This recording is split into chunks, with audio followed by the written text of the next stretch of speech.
let me tell you the story. Our estrangement all started with a parenting decision.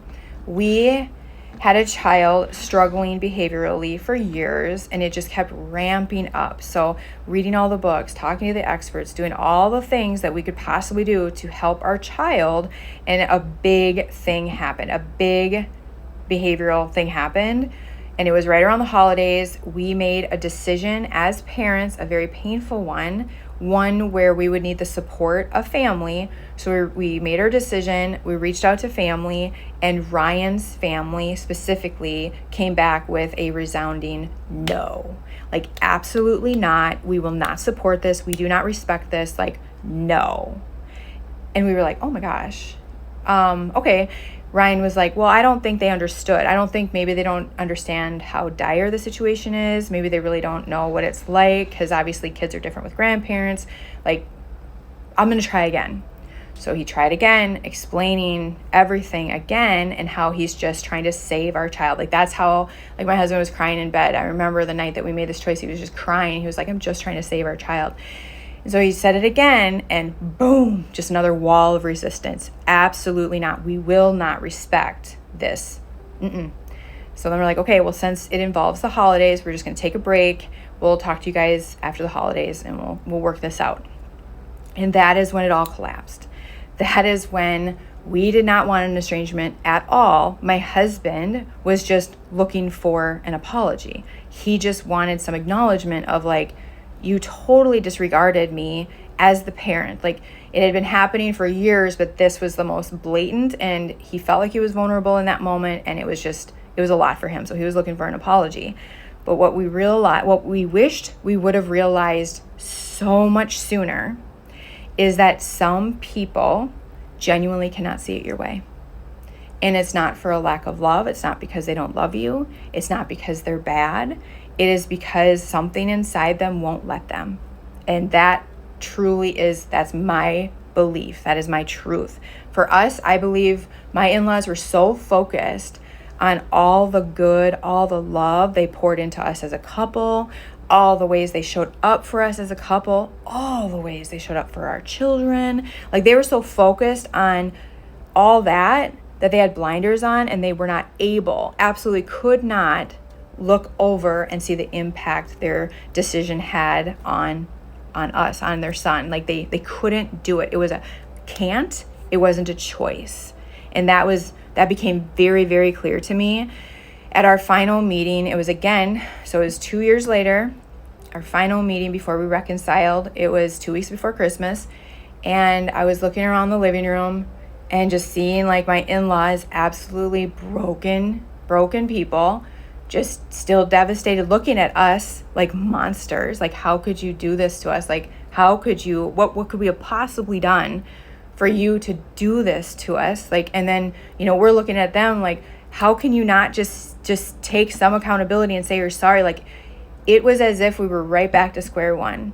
Like, my in-laws were suffering an astronomical amount, and they still were so focused on how they loved us. They could not see the pain that they had caused. Like, they just couldn't. And it was in that moment, you could just see it so clearly. Like, this wasn't going to go anywhere. We were never going to get what my husband thought he so rightly deserved, which was validation, just their ownership, accountability, and a sincere apology. Like, that wasn't going to come. So we could just keep going with this estrangement because that's the right thing. And like, have my husband just keep nosediving into, like, the deepest depression I've ever seen him in. Our kids can keep suffering, like, being separated from their heroes, keep letting these great grandparents who only wanted to be the best grandparents wither away. Or we could choose to stop waiting and start healing, like, as a couple, move forward and reconcile. And that is what we chose to do. Because for us, no contact was the darkest period in our marriage. It's the biggest regret we have. Oh.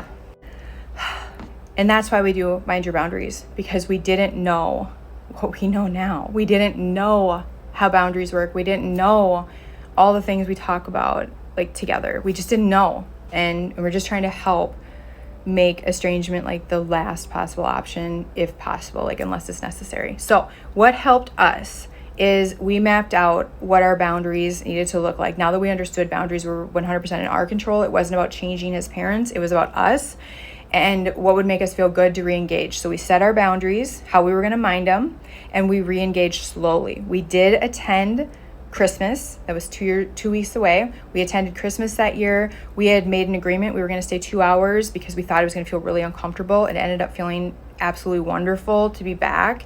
And we stayed late into the night.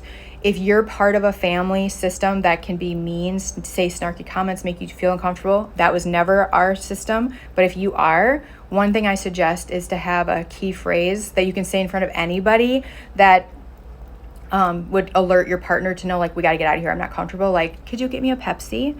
So then you could say that at any point in your first event that you go to.